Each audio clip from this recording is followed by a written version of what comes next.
Hello friend, मैं अपराजिता Singh MPPSC prelims 2022 के बारे में डिस्कशन करूंगी और ये ऑल एग्ज़ाम के लिए भी ज़रूरी है। मतलब इससे संबंधित क्वेश्चन आ सकते हैं और ये स्टूडेंट के लिए भी ज़रूरी है, जिससे नॉलेजेबल उनका नॉलेज बढ़ेगा। अब मैं एमपीपीएससी प्रीलिम्स की जो 10वीं यूनिट है राष्ट्र एवं प्रादेशिक संवैधानिक सांविधिक संस्था, जिनमें से मैंने भारत निर्वाचन आयोग और राज्य निर्वाचन आयोग के बारे में पिछली वीडियो में डिस्कशन कर लिया है। सो फ्रेंड, आज मैं संघ लोक सेवा आयोग के बारे में डिस्कशन करूंगी। फ्रेंड, वैसे तो पिछले पेपर में संघ लोक सेवा आयोग से कोई स्पेशली क्वेश्चन नहीं आया था। संयुक्त लोक सेवा आयोग के बारे में एक क्वेश्चन आया था, जिनमें से ये क्वेश्चन है, दो या अधिक राज्यों के लिए एक संयुक्त राज्य लोक सेवा आयोग की स्थापना की जा सकती है। ऑप्शन ए, यदि संबंधित राज्य इस संबंध में करार करते हैं। ऑप्शन बी, संसद विधि द्वारा संयुक्त राज्य लोक सेवा आयोग नियुक्त करता है। ऑप्शन सी, ए तथा बी दोनों। ऑप्शन डी, उपरोक्त में से कोई नहीं। तो इनमें से आंसर होगा ए और बी दोनों। इनमें से ए और बी दोनों होगा। सो फ्रेंड, ये न्यू पैटर्न के अकॉर्डिंग क्वेश्चन है, तो मैं कोशिश करूंगी कि संघ लोक सेवा आयोग को न्यू पैटर्न के अकॉर्डिंग टॉपिक को समझा सकूं, जो कि पेपर में आएगा ही आएगा। सो फ्रेंड, स्टार्ट करते हैं। संघ लोक सेवा आयोग, यूनियन पब्लिक सर्विस कमीशन, इसकी स्थापना कब हुई थी? स्थापना हुई थी 1 अक्टूबर 1926 को हुई थी। इसका मुख्यालय कहाँ है? तो इसका मुख्यालय है नई दिल्ली में। संरचना क्या है? तो एक अध्यक्ष होता है प्लस 9 सदस्य, मतलब 9 से 11 सदस्य हो सकते हैं। लेकिन यहाँ पे जो सदस्य संख्या दी है, इसका संविधान में वर्णन नहीं किया गया है। अब इनका स्वरूप देखते हैं। तो यह एक संवैधानिक निकाय है। कार्यकाल, तो कार्यकाल सदस्य का कार्यकाल होता है 6 वर्ष या 65 वर्ष क्या है, इनमें से जो पहले हो। नियुक्ति, संघ लोक सेवा आयोग के सदस्य की नियुक्ति राष्ट्रपति द्वारा की जाती है और इसे संविधान के भाग 14 अनुच्छेद 315 से 323 के अंतर्गत दिया गया, प्रावधानित किया गया है। और अब देखें तो वेतन तथा वेतन भत्ते इसकी भारत के संचित निधि से भारित किए जाते हैं। और देखा जाए तो इसके प्रथम अध्यक्ष सर राज वारकर हैं और प्रथम भारतीय अध्यक्ष HK कृपलानी हैं। प्रथम महिला अध्यक्ष रोज मिलियन बैथ्यू हैं और प्रथम भारतीय महिला अध्यक्ष अन्ना राजा मल्होत्रा हैं। सो फ्रेंड, ये हुई बेसिक जानकारी और इम्पॉर्टेंट जानकारी है संघ लोक सेवा आयोग से संबंधित, जिनमें से क्वेश्चन आएंगे ही आएंगे। सो फ्रेंड, मैं अब बताऊंगी संघ लोक सेवा आयोग के इतिहास के बारे में कुछ डिस्कशन करते हैं। Okay friend. सो फ्रेंड, हम संघ लोक सेवा आयोग के इतिहास के बारे में देखते हैं। तो इसका इतिहास क्या है? तो सन 1854 में ब्रिटिश संसद की प्रवर समिति की लॉर्ड मैकले रिपोर्ट के आधार पर योग्यता आधारित भर्ती प्रणाली के उद्देश्य पूर्ति हेतु लंदन में सिविल सेवा आयोग की स्थापना की गई। यह मतलब इसकी शुरुआत ऐसे हुई थी। ठीक, अब देखते हैं। 1855 से प्रतियोगी परीक्षाओं की शुरुआत हुई थी और 1922 से भारतीय सिविल सेवा परीक्षा का आयोजन भारत में होने लगा था। तो जैसे क्वेश्चन पूछेगा कि भारत में सिविल सेवा परीक्षा का आयोजन कब से हो रहा है, तो 1922 से हो रहा है।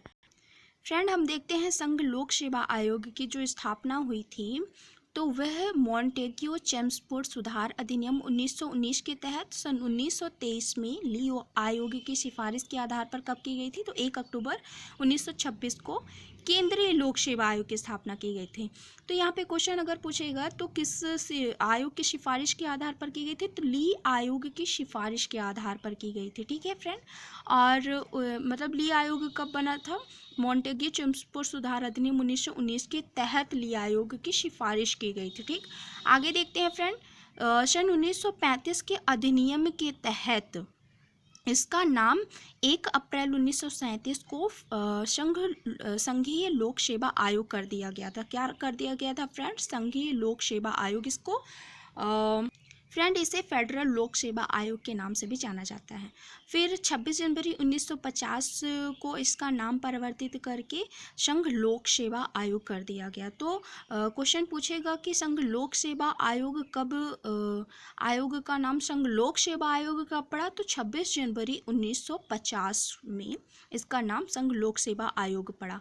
और अब देखा जाए तो संविधान के जो भाग 14 है, भाग 14 में अनुच्छेद 315 से 323 तक संघ लोक सेवा आयोग की स्वतंत्रता व शक्ति व कार्य के अलावा उसके संगठन तथा सदस्यों की नियुक्ति, बर्खास्तगी आदि का विस्तार से वर्णन किया गया है।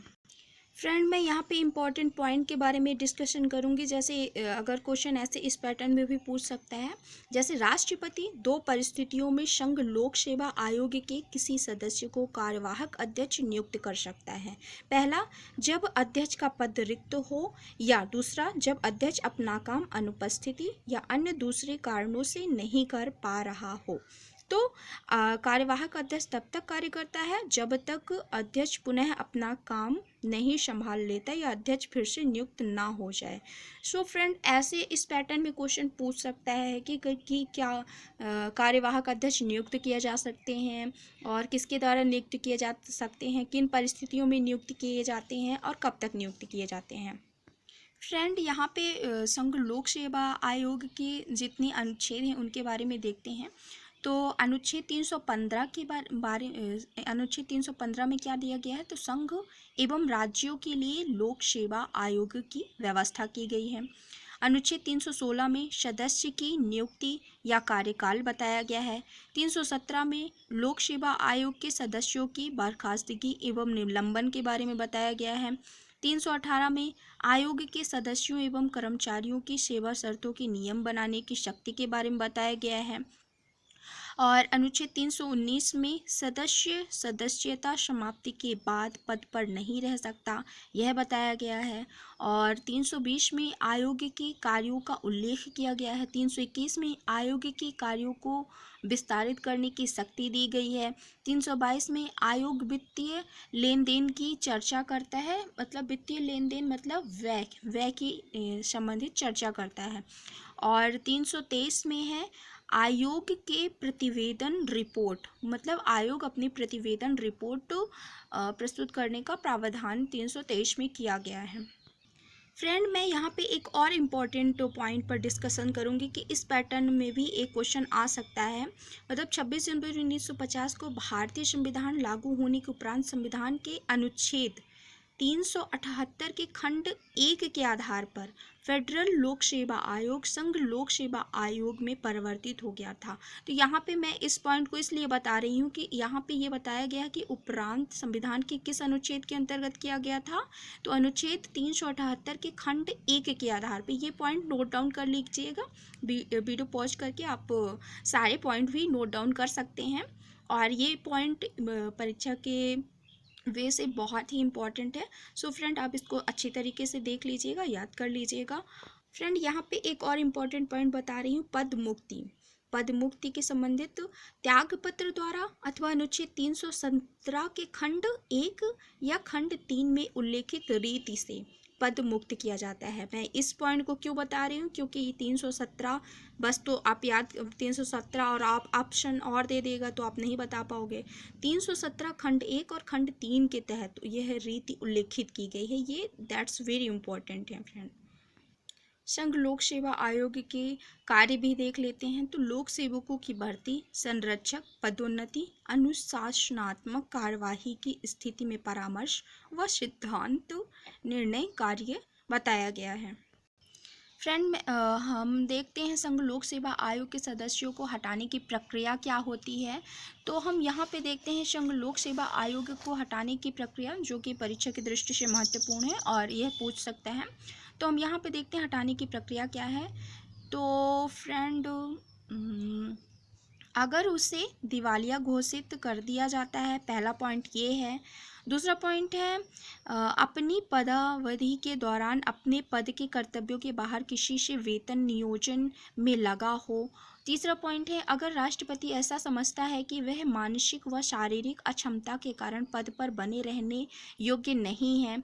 चौथा कारण है यहाँ पे, इसके अतिरिक्त राष्ट्रपति आयोग के अध्यक्ष या दूसरे सदस्यों को उनके कदाचार के कारण भी हटा सकता है। पांचवा कारण है ऐसे मामलों में राष्ट्रपति को यह मामला जांच के लिए उच्चतम न्यायालय में भेजना होगा और उच्चतम न्यायालय द्वारा इस मामले में दी गई सलाह राष्ट्रपति के लिए बाध्य होगी। That's very important. आप ये वाला पॉइंट नोट डाउन कर लीजिएगा फ्रेंड कि जो मतलब उच्चतम न्यायालय में जो भी मामला भेजा जाता है वह मामला राष्ट्रपति को, अगर उच्चतम न्यायालय उस मामले के बारे में सलाह दे रहा है तो राष्ट्रपति इसको मानने के लिए बाध्य होगा। आप फिर उसके मतलब उस मामलों को उसमें कोई संशोधन नहीं कर सकेगा। ठीक है फ्रेंड। सो फ्रेंड, यह new pattern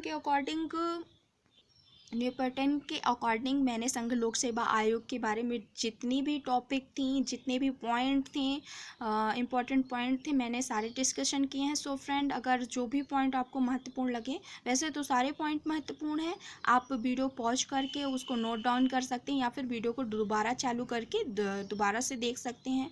so friend, video अच्छा लगा हो, आई एम श्योर वीडियो अच्छा ही होगा, महत्वपूर्ण ही होगा, और मुझे मालूम है कि इससे कोई ना कोई क्वेश्चन आएगा ही आएगा पेपर में। तो वीडियो को लाइक करें, ज़्यादा से ज़्यादा शेयर करें, कमेंट करें, सब्सक्राइब करें। सो फ्रेंड, अगर वीडियो क्वालिटी आपको थोड़ी सी कम लग रही है तो आप वीडियो क्वालिटी बढ़ा सकते हैं। सो फ्रेंड, ज़रूर लाइक करिएगा और ज़्यादा से ज़्यादा शेयर करके वीडियो को सब्सक्राइब करवाइएगा। Okay, thank you friend, bye.